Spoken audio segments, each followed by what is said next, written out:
Ano ba ho ang ating overall na plano laban sa COVID-19? Makikita niyo po yung sinasabi natin unti-unti. Nagsimula tayo sa ECQ, gagawin nating modified ECQ, papunta sa GCQ, at susunod po ang modified GCQ bago po tayo magkaroon ng new normal. Wala na po yung ating normal na nalaman ng mga panahon bago mag-COVID-19 dahil habang wala pa pong bakuna, habang wala pang gamot sa COVID-19, magkakaroon na po tayo ng new normal. Ang strategiya natin, test. Hanapin ang kalaban sa pamamagitan ng test.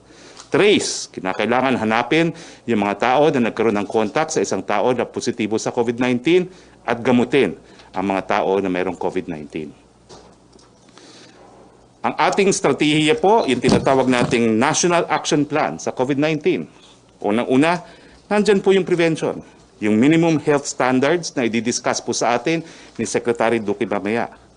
Nandiyan nga po yung detection sa pamamagitan ng testing at ginagamit po natin ang parehong PCR test sa pamamagitan ng mga swabs at yung rapid antibody test na tinatawag. At importante nga po yung tracing. Hanapin yung mga tao na nakakontak sa may sakit at ang sabi nga po ni Secretary of Finance, gagamitin natin yung ilang mga walang trabaho ngayon para matrace yung mga yung nagkaroon ng contact sa mga positibong mga tao. Tapos po, kinakailangan natin i-isolate. I-isolate po natin yung mga positibo sa ating mga isolation facilities, yung ating mga We Heal as One. Pwede rin naman pong home self-isolation para doon sa mga mild na mga kaso or asymptomatic. At kinakailangan po magkaroon tayo ng community protocol para po sa mga positibo. Siyempre po, obligasyon ng Estado, gagamutin natin ang mga naging biktima ng COVID-19. Pwede pong mangyari yan o gawin yan sa bahay. Pwede sa ating mga We Heal as One facilities at pwede rin po yan sa mga pampubliko o mga pribadong hospital. At dahil nga po importante ang kalusugan ng ating mga frontliners, meron po tayong central PPE procurement.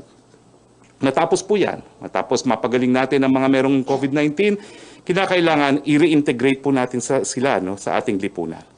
At matapos po yan, tatanggapin na po natin ang new normal dahil iba na po talaga ang mga magiging buhay natin.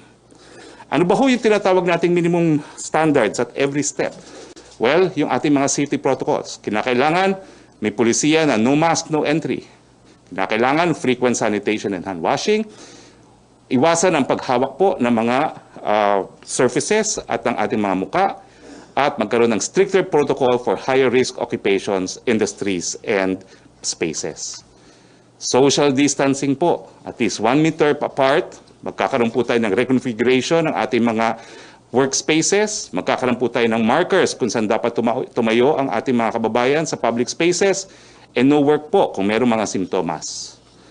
At kinakailangan magkaroon din po tayo ng return to work protocols para sa mga pribadong mga kumpanya. Kung po pwede po, gawin nating work from home ang default. At matapos po, yung pagtrabaho on-site will be the exception. Yung mga magpapatrabaho po on-site, kinakailangan magbigay ng sariling mga shuttle services. No? At kung po pwede, talagang kinakailangan lahat po ng mga nag-iempleyo magbigay ng antibody testing sa kanilang mga manggagawa to be confirmed sa pamamagitan po ng PCR testing. Yung ating transition po from ECQ to GCQ. Pag tayo po ay nasa ECQ, lahat tayo stay at home. Ngayong meron na tayong modified ECQ, stay at home pa rin po tayo 100%. At kapag meron na pong GCQ, stay at home pa rin yung mga vulnerable, yung ating mga seniors, at yung mga transmitters, yung ating mga kabataan. Paano naman po ang exercise? Ito po, mabuting balita, marami nagtatanong. Sa ECQ, hindi po allowed ang eksersisyo sa labas ng ating mga pamamahay. Pero sa modified ECQ, pwede pong limited outdoor exercise allowed. Kasama po ng outdoor walk, yung paglalakad, jogging, pagtakbo, bisikleta, pero kinakailangan meron pong safety protocols gaya ng pagsusuot ng masks at 2 meter distancing. Gusto ko ng 2 million pesos, kaya... At syempre po, pag GCQ na, pwede po yung limited contact sports, gaya ng golf at tennis. Maraming matutuwa po dyan, pero sa GCQ po yun, uulitin ko, hindi pa po sa modified ECQ. Paano naman yung mga pagpupulong? Well, sa ECQ po, hindi pa rin po yan allowed. Sa modified ECQ, highly restricted. Ang pinakamarami pong pwedeng magpulong, 5 lamang. Pero sa GCQ, restricted pa rin po ang mga numero na pwedeng magpulong hanggang 10 lamang. Ano naman po yung pag-travel? Sa ECQ, wala pa po tayong pampublikong transportasyon. Wala tayong flights, walang domestic, at meron tayong limited international flights. Sa modified ECQ, wala pa rin pong pampublikong transportation. Wala pa rin po tayong domestic flights at limited pa rin ang ating international flights. Kontrolado pa rin po ang mga papasok na travel. Ito po ay limitado sa ating mga OFWs at mga returning Filipinos. Bagamat po pwede pong mag-biking and non-motorized transport na ini-encourage natin. Wala pa pong inter-island travel. Sa GCQ, magkakaroon na po ng public transport pero meron pong strict safe distancing at magkakaroon na po ng inter-island travel from GCQ to GCQ provided there will be safety protocols. Mga eskwelahan, sa ECQ po, sarado. Sa modified ECQ, sarado pa rin.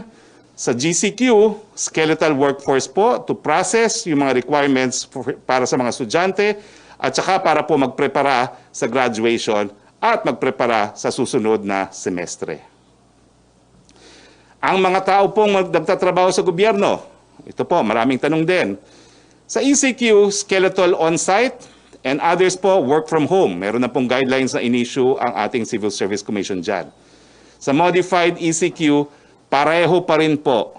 Skeletal workforce pa rin ang mga taong gobyerno at kinakailangan work from home pa rin sang-ayon po sa Civil Service Circular. Sa GCQ, well, magkakaroon po tayo ng alternative work arrangements. Kinakailangan nga siguro masunod yung 40 hours of work pero may mga possibility na magkakaroon po tayo ng 4-day work week. Now, ano ho ba yung mga different phases as we move from ECQ to modified ECQ at GCQ? Well, sa populasyon po, sa ECQ, lahat ng tao nasa bahay. Sa modified ECQ, lahat ng tao pa rin po ay nasa bahay. Sa GCQ, yung mga vulnerable, yung mga seniors, at ang mga transmitters, ang kabataan, sa bahay pa rin po. Tapos, sa public transportation, well, ito po, sa ECQ, wala pong public transportation, maliban lamang sa mga shuttles para sa frontliners. Sa modified ECQ, wala pa rin pong public transportation, pero pwede po na mag-deploy ng mga shuttle buses, yung mga industriya na ina-allow na magtrabaho, at saka subject din po sa exceptions na ibibigay ng DILG tungkol dito. Ang mga public shuttle po dapat ibigay ng mga kumpanya. Kung pagmamaari po ng kumpanya, wala na kinakailangan na permit sa LTFRB, pero kung sila po uupa ng shuttle, kinakailangan kumuha ng permit sa LTFRB. Sa GCQ po pwede na yung mga tren, pwede na mga bus, mga jeepney, taxi, TNVS, tricycle, at public shuttle. Pero limited po ito. Ang capacity, kinakailangan 50%, at ang jeepney po, aalaw lang po yan kung walang mga bus dahil harapan nga po ang jeepney. Pero kinakailangan din po merong pagsuot ng mga masks at kinakailangan pa rin yung strict minimum health standards. Sa transportasyon pa rin, sa ECQ, company shuttle nga po, sinabi ko na yan. Sa modified ECQ, pareho po. At sa GCQ, pwede naman talaga yung mga private shuttle. Yung mga pribado mga sasakyan, pwede po yan sa ECQ, pero para po yan makapasok yung mga nagtatrabaho sa mga industriyang pinapayagang mag-operate. At ganyan din po ang rule sa modified ECQ, bagamat papayagan na po siya sa GCQ. Ang mga bisikleta, hindi pa rin po pwede sa ECQ, pwede na sa modified ECQ at sa GCQ. Mga motorsiklo, hindi po pwede sa ECQ, pwede na po sa MECQ, pero dapat isa lang ang pasahero. at po pwede rin po sa GCQ. Ang e-scooter, hindi po pwede sa ECQ. Isang tao po pwede sa MECQ at pwede na po sa GCQ. Ito po, ano ba ho yung mga guidelines pagdating sa construction na umiiral sa modified ECQ? Nung Sabado po, inanunsyo natin na sa ECQ, po pwede na yung mga importanteng infrastructure project na related sa COVID, na mga proyekto na tinatawag nating climate mitigating projects, gaya ng mga flood control, at yung mga build projects, no?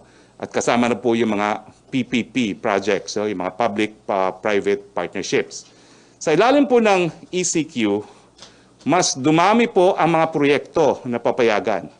Pwede na po ang lahat ng pampublikong mga proyekto ng DPWH at pwede rin po ang mga pribadong mga proyekto, pero kinakailangan sumunod po sila sa minimum standards na in-issue po ng DPWH. Ano ba ho itong mga standards na ito? Una-una, kinakailangan ang magtatrabaho ay between ages 21 to 59. Bawal ang kabataan, bawal po ang mga seniors. At kinakailangan walang pre-existing health condition. Kinakailangan i-testing po ang mga manggagawa bago sila pagtrabahuhin. At kinakailangan doon po sila patirahin sa site ng proyekto. At kinakailangan po ng quarantine passes sa lahat po ng on-site employees. Habang sila naman ay nagtatrabaho, kinakailangan magkaroon ng 1 meter safe distancing ang ating mga nagtatrabaho. Araw-araw sila magdi-disinfect. Kinakailangan bawasan yung paglabas sa construction area. Kinakailangan magkaroon ng mandated quarantine para sa lahat ng mga bumabalik sa kanilang lugar na pinagtatrabahuhan galing sa labas. Yung mga delivery at mga disposal po ay kinakailangan ma-handle ng ibang team o separate team. Dapat po mag-provide ang contractor ng PPAs para sa lahat. And magkakaroon po tayo ng safety officer to ensure compliance sa mga guidelines na ito. Ito na po. Ano ba yung mga industriya na pinapayagan sa ECQ, sa modified ECQ at sa GCQ? Sa lahat po yan, allowed itong tinatawag nating Category 1. Ano ba ho yan? Agriculture, forestry and fisheries, manufacturing of essential goods gaya ng pagkain and beverages, hygiene, medicine and vitamins, medical products, pet food, feeds and fertilizers.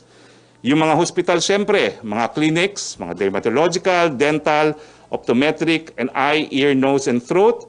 Yung essential retail, mga groceries, markets and drugstores, laundry shops, food preparation and water refilling, take-out and delivery only, logistics service providers, cargo handling, warehousing, tracking, and shipping line, and delivery services. Lahat po yan allowed kahit ECQ, modified ECQ, or GCQ. Category 1.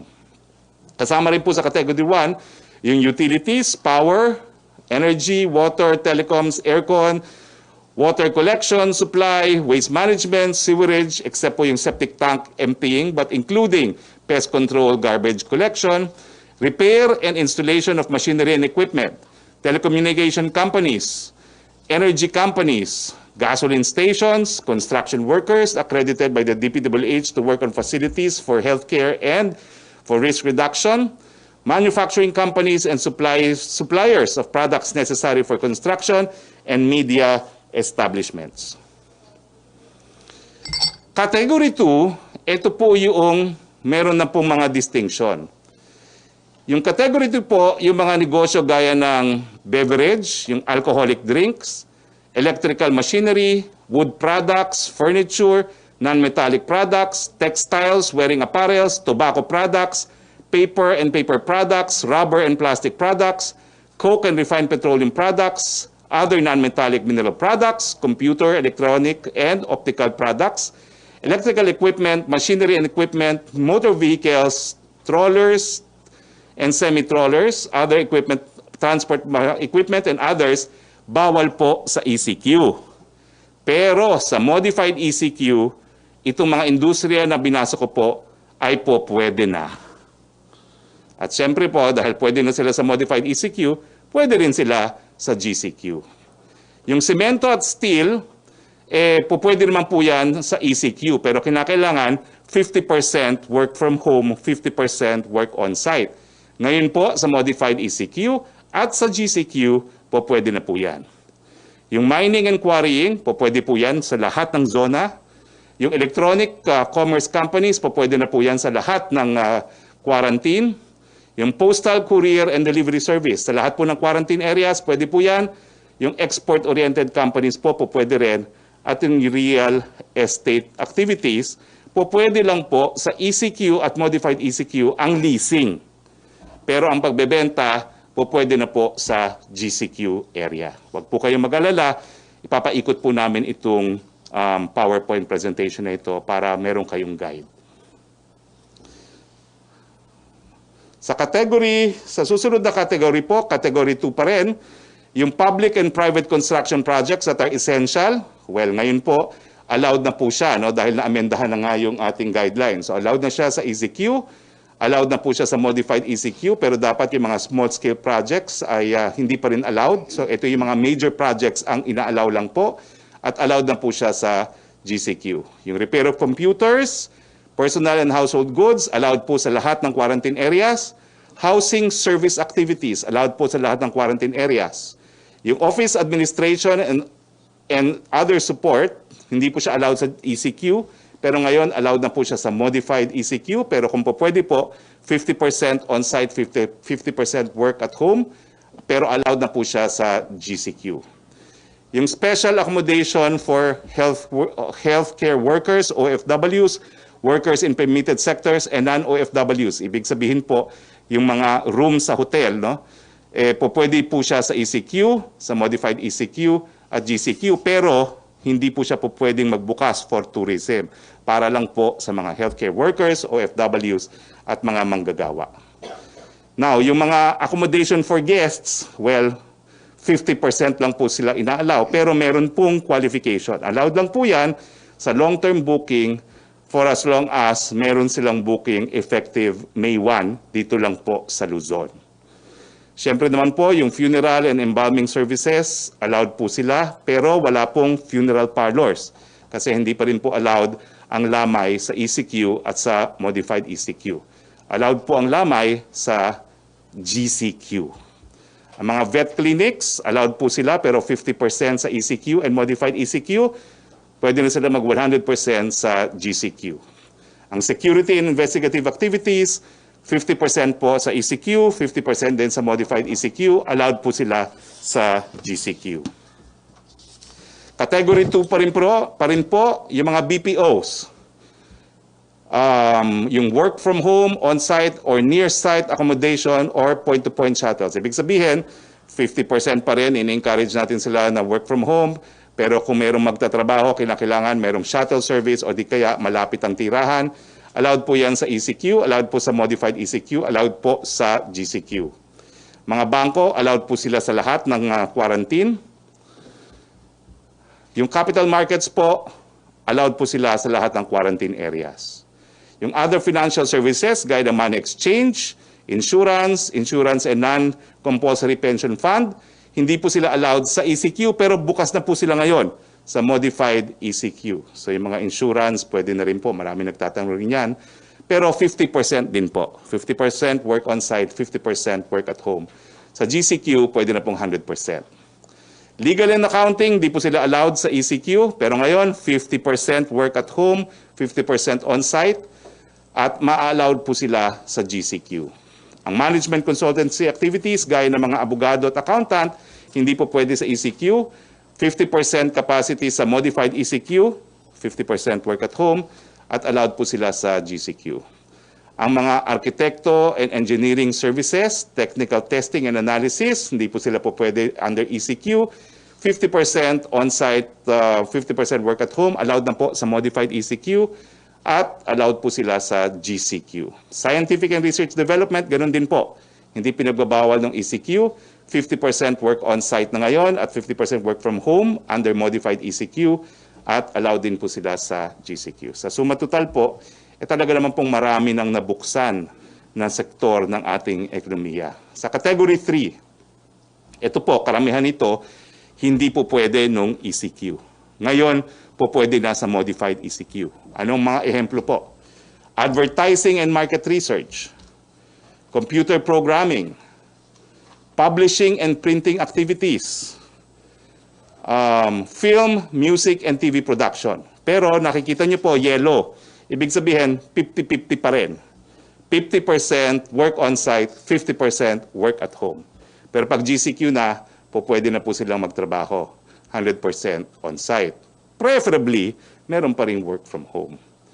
Yung rental and leasing, other than real estate po, yung mga rent-a-car, equipment for permitted sectors, allowed naman po yan sa lahat ng quarantine areas.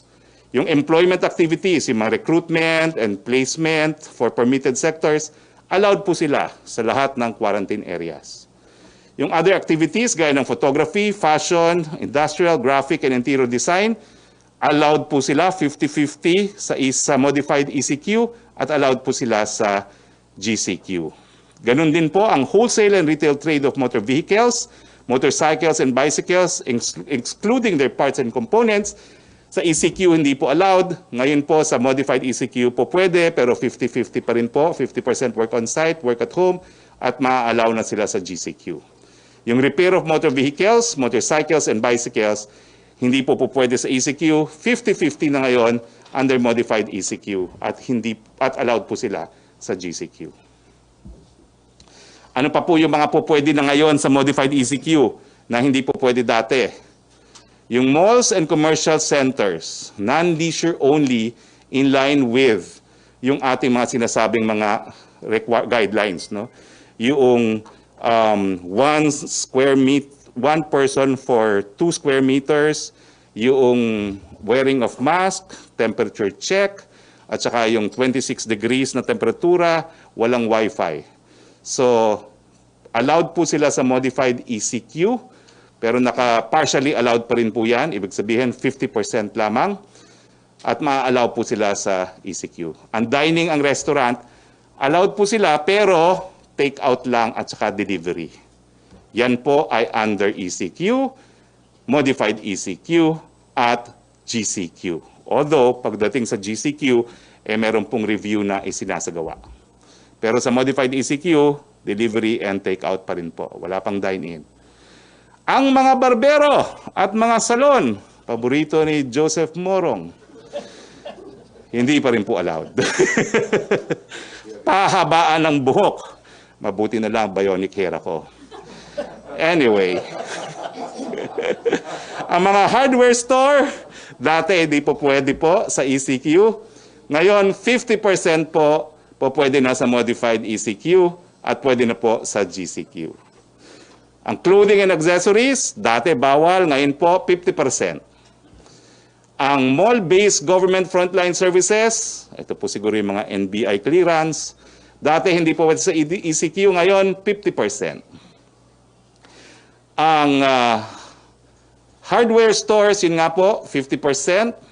Ang bookstores and school and office supply stores po pwede na po 50% sa modified ECQ. Ang baby care supply store, 50% po allowed. Ang pet food and pet care supplies, dati bawal, 50% allowed na po ngayon. Ang flower, jewelry, novelty, antique at perfume shops, 50% allowed po ngayon sa modified ECQ at papayagan na sa GCQ. Ang mga toy stores, ito po ay para lang bumili ng laruan, hindi po pwede yung mga playgrounds and amusement area, no? Hindi pa rin po pwede yun, no? Pero yung mga toy stores mismo, 50% pwede na mag-operate sa modified ECQ at pwede na sila sa GCQ. Category 4, ito pa rin po yung kahit anong quarantine zone, bawal pa rin. Gyms, fitness studios, and sports facilities. Mag-ano na lang po kayo, mag-internet. Ako nagsusumba ako sa internet. Entertainment industries, cinemas, theaters, karaoke, bars, etc. Bawal pa rin po. Kid amusement industries, mga playrooms at rides. Libraries, archives, museums, and cultural centers, bawal pa rin po. Tourist destinations, bawal pa rin po. Travel agencies, tour operators, reservation service, and related activities, bawal pa rin po dahil wala naman pong commercial flights pa. Personal care services, mga massage parlors, naku natutuwa ang mga misis at saka mga sauna bath, sarado. Ang mga facial care and waxing, sarado din po. I'm sure walang misis ng mga sekretary na kasama natin ang natutuwa na sarado ang mga massage parlors. Hindi sila nagpupunta ron. Okay? Now, kinakailangan po tayo maging flexible dahil ang ating palantuntunan nga po ay hinay-hinay, dahan-dahan, unti-unti. Kapag dumami po ang kaso, babalik at babalik tayo sa GCQ. Ngayon naman po ay good news. Hindi po natin inaasahan, pero ang Moody's po ay binigyan tayo ng outlook, credit grading, investment grade na Baa2 or a stable outlook. At pangalawa, sa ating good news, ay wala na palang pangalawang good news. Yun lang. Okay, punta naman po tayo sa COVID-19 updates. Nasaan na ba po tayo sa laban sa COVID-19? Ang mga kaso po ng COVID-19 ay nasa 11,350 na. Ang mga nag-recover po gumaling 2,106. Ang mga namatay ay 751. Makikita po natin na dito sa graph nito na bahagyang tumaas po yan nung nakalipas na 2 araw. Pero siguro po may kinalaman din dyan yung napataas na nating testing capability dito sa ating bayan. Ngayon po, well, nung nakalipas na araw po, medyo dumami po yung namatay sa COVID-19. Pero overall, talaga naman pong bumaba yung mga numero ng mga namatay. At siyempre, dun sa mga bagong gumaling, nag-recover, makikita niyo po tumaas, bagamat itong mga nakalipas na araw, may bahagyang pagbaba. Nandiyan pa rin po na patuloy na tumataas ang numero mga nagkakasakit ng COVID-19, pero kung mapapansin niyo po, hindi naman po matarik ang pagtaas. Ibig sabihin, talagang yung ating ECQ ay kahit papano ay gumana po talaga. Dahil kung hindi po, diretsong pataas yan, no? Kung hindi tayo nag-impose ng ECQ. At patuloy pong tumataas ang mga nagre-recover, patuloy din pong at patuloy naman pong maging stable kahit papano ang mga namamatay sa COVID-19. Si Secretary Anyo will have a short clarification now. Yes, Secretary Anyo. Magandang tanghali sa ating lahat. Itong ating clarification ay dito sa na-issue na resolution number 35 ng IATF na kung saan ay nadideklara ang iba't ibang areas sa modified ECQ, GCQ, at dito sa resolution ay nagkaroon ng deklarasyon na ang 37 probinsya at 11 cities kasama ang BARM, sila ay nailagay bilang low-risk provinces, HUCs, and ICCs shall no longer be under community quarantine without prejudice to strict observation of minimum health standards. Marami pong mga local chief executives, governors at mayors na nagsagawa ng petition, request, at sinasabi nila na hindi pa sila handa para tanggalin ang community quarantine. Kaya ito ay magkakaroon po tayo ng amendment na pagtitibayin mamaya sa ating IATF meeting upang ang mga provinces na to, no, 8 region, 37 provinces, 11 cities, at kasama na po yung BARM, malalagay sila sa modified general community quarantine. Ang ibig pong sabihin, modified GCQ, magkakaroon pa rin ang ating mga local chief executives ng guidelines kung paano niya ipapatupad ang modified GCQ para sa ganon ay meron siyang kapangyarihan na magagamit na matigil ang pag-spread ng virus sa mga lugar na meron pa. Kasi kapag wala ng quarantine ay in-expect natin na baka magkaroon ng second or third wave.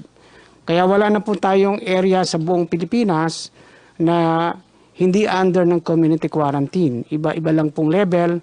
Ito pong low risk ay mapupunta sa modified community quarantine. At meron din naman po tayong guidelines na i-issue para susundin ang ating mga local government units. Maraming salamat. Si Secretary Duque, meron siyang presentation po on minimum health standards. Thank you very much, Secretary Anyo. So ulitin ko po, wala na pong lugar sa Pilipinas na hindi nasa ilalim ng community quarantine. Yung nauna pong areas na sinabi natin na wala na pong community quarantine, balik po sila under modified GCQ. No, Ha? GCQ lang. GCQ lang, sabi di Modified. GCQ. So ngayon po, lahat ng area sa Pilipinas, meron pa rin pong community quarantine from modified ECQ to GCQ to modified GCQ. Secretary Duque? Maraming salamat, Secretary Harry Roque at saka ang lahat ng kasama ko po sa Interagency Task Force at sa ngalan po ng Department of Health ay bumabati po ako sa lahat ng isang napaka magandang araw. Una po sa lahat, kasama ng inyong mga lingkod bayan, gusto kong magpasalamat sa inyong lahat, sa inyong pagsasakripisyo sa mga nakaraan 2 buwan. Hindi po ito madali, ngunit kinakailangan natin ito gawin para maprotektahan ang ating mga pamilya at ang mga kababayan. Ang bad news, nakakatakot ang COVID-19. Pero ang good news ay may magagawa tayo. At kaya natin itong talunin o pabagalin ang pagkalat. Iyon ang ginawa natin sa loob ng 8 linggo. Kaya naman sa mga susunod na mga araw, may mga lugar na hindi na mapapabilang sa Enhanced Community Quarantine or ECQ. Pero hindi pa tapos ang laban. Ika nga, kumbaga sa basketball, walang katapusang overtime ito. Hanggang walang bakuna. Parang zombie lang ang kalaban natin. Balik ng balik. Parang comeback player of the current times. Kaya naman, ang second or third wave, gaya na nangyari sa Singapore at South Korea, pwedeng mangyari sa atin uli. Kung saan lahat tayo ay aligaga at walang humpay ang pag-aalala. Ayaw natin itong mangyari. At para maiwasan ito, o ma-ensure na hindi ito ganun kagrabe, isipin ninyo na lang parang sa basketball. Hindi natin dapat hayaan maka-score ang COVID-19. Bantay sarado tayo. At lahat may maiaambag dito. Bawat pamilya, bawat barangay, kayo ang all-star defense team. Bilang all-star team, 2 rule book ang atin sinusundan. Una, ang minimum public health standards at pangalawa, minimum health capacity standards. Ayan po, nakikita po ninyo sa ating screen. Base sa ating national targets na nailathala po natin sa ating Administrative Order number 2020-0016, ang minimum health system capacity standards for COVID-19 preparedness and response strategies. Ito ang siyang magiging gabay ng ating mga sektoral at lokal na pamahalaan sa kanilang pagpapaplano. 30,000 RT-PCR tests ang kailangan gawin kada araw.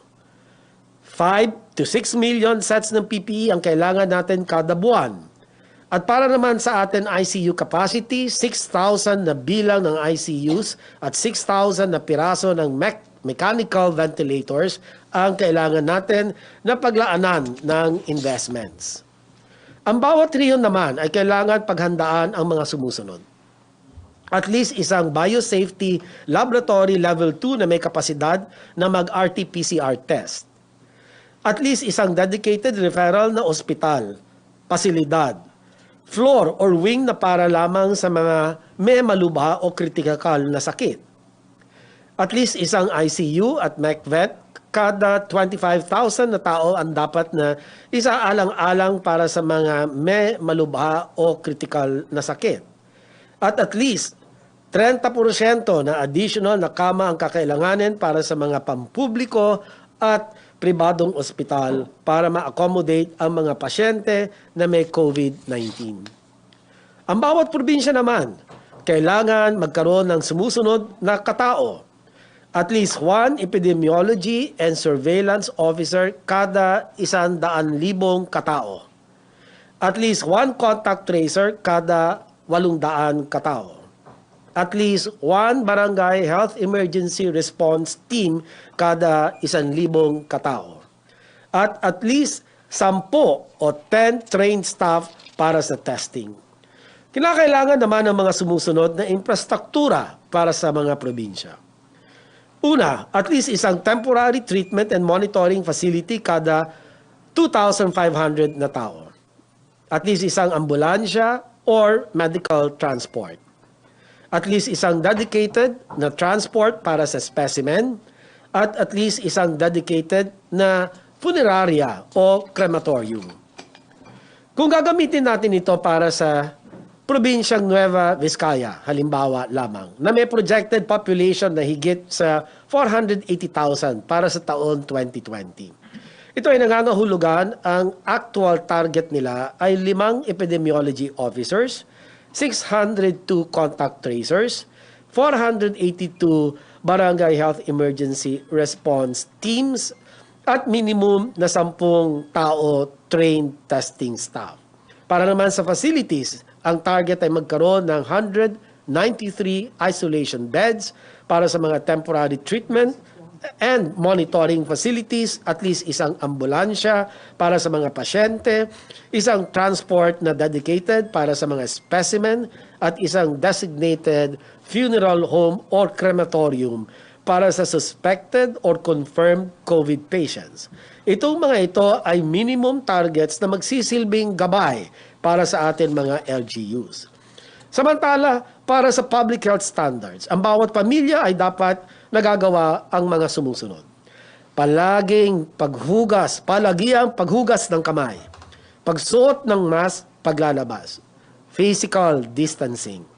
Samantalang atin mga establishmento at otoridad dapat nagagawa ang mga sumusunod. Palaging nagdi-disinfect, limitasyon sa pagtitipon, temperature screening, symptom screening o hindi na pinapapasok ang empleyadong may sintomas.